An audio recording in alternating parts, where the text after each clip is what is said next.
Hello and welcome to the best Nissan that wasn't produced by Nissan. This is the Amuse Nismo 380 RS Superleggera, a very long name for a very fun vehicle. So in today's video we are going to go over how this vehicle performs in its standard states, as well as how does it handle an engine swap, because this Nissan can actually receive an LS7 engine swap. So if you guys do going to enjoy this video and you want to see more content like this, well, hit that subscribe button. So firstly, let's begin with where did the Nissan come from. So starting at the base with this beast, we find a Nissan 350Z Nismo. So there was a very limited run by Nismo that produced 300 units of the 350Z Nismo, which saw a regular 350Z receive a ton of improvements with improved body rigidity, reinforced brakes, tuned suspension, front and rear aerodynamic bumpers, as well as a spoiler, and a power plant being a detuned VQ35HR racing engine that produced 345 brake horsepower. So starting off, that is an incredible base for a street car.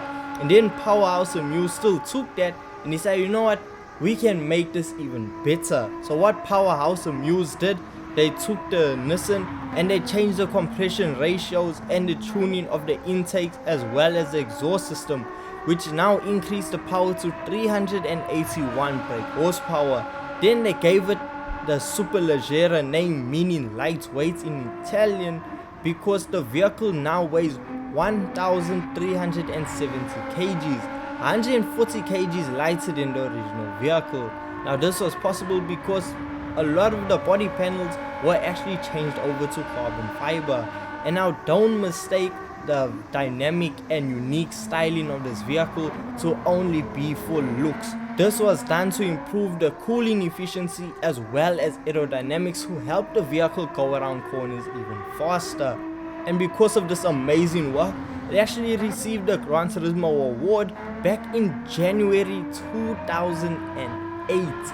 It's been many years since this car first received its award, and honestly, it's still an amazing vehicle. And what truly blows me away is the fact that this vehicle only costs 100,000 credits. It's incredibly cheap for the amount of performance you actually get, especially when you take it around track in Gran Turismo 7. Well, the acceleration is so much better compared to the standard 350Z. I mean, you take in a standard 350Z and then just improve it tenfold, and that's what you get with the Amuse. And with it being 100,000 credits, it's incredibly affordable for the performance you get, because it has really good braking system. The handling of this vehicle, it's still rear wheel drive, so it allows you to still slide the back end out if you want to play around a bit. But overall, it's just a super fun and quirky 350Z that's basically on steroids. But let's just say you aren't happy with the standard power that the Nissan produces. You want a lot more. Well, in fact, you can head on over to a tuning shop, and after spending a lot of credits, well, you can upgrade the Nissan. Well, and actually upgrade the power to 545 brake horsepower and bring the weight down to 1,068 kgs. You are shaving off a ton of weight and still adding a lot of power to the vehicle. So yes, you are gonna spend double what you spent on the car, but I mean, you're getting basically double the vehicle.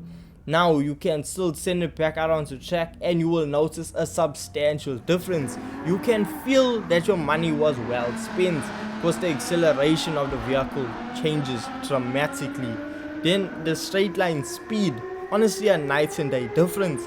Then when it comes to handling, now this is where a lot of vehicles struggle, because with upgrading the braking system, it just simply cannot match the now upgraded power. But the Superleggera can do exactly that. It sounds so strange saying Superleggera and I'm not talking about Lamborghini. So the Amuse Nismo 380 RS, a super fun vehicle, and with its standard engine is more than enough power. But let's say you aren't happy with that.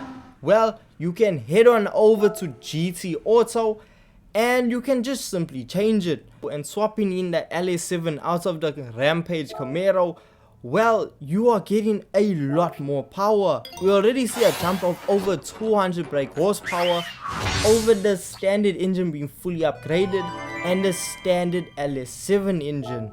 And I mean, the crazy thing about it is, if you spend 100,000 on a car and you purchase the engine swap, you're only at a total of 350,000 credits. For me, the fact that this vehicle is so incredibly affordable makes it one of the best engine swaps in Gran Turismo 7, because you see engine swaps with these performance figures being well over the $1 million price tag. So to have the engine being priced at 250,000 credits and the vehicle only being 100,000, this is a match made in absolute heaven. But what I find to be even crazier is the fact that you can head on over to a tuning shop and still set this power level to over 1,000 brake horsepower, 1,093 brake horsepower to be exact, and the vehicle still weighs less than 1,100 kgs. A 1:1 power to weight ratio is achievable with this vehicle, and that alone is insane. But what mind blowing and I still can't get over is the fact that the vehicle, even if you run it with no traction control on, the vehicle isn't all over the place. It's not uncontrollable. You don't have to fight for your life. You can set fast lap times in this vehicle with no traction on. I don't know how it still has a level of grip with this much horsepower. When it comes to cornering, the vehicle has so much downforce that it just takes everything flat. But with Kyoto driving park, even with the downforce being maxed out, it's still able to lift the front wheels off the ground, which it's just fun to watch.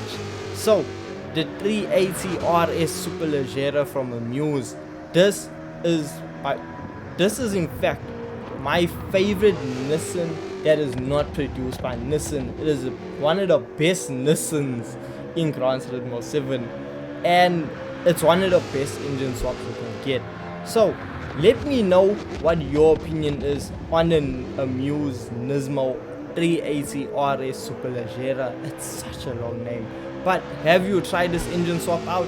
And if you haven't, trust me, you are missing out. You really need to try it out, because this is honestly, it's up there with being one of the best engine swaps in Gran Turismo 7. So with all this being said, hope you guys did go on to enjoy this video. Don't forget, leave a like and subscribe for more Gran Turismo 7 content, and I'll see you guys in the next one. Peace.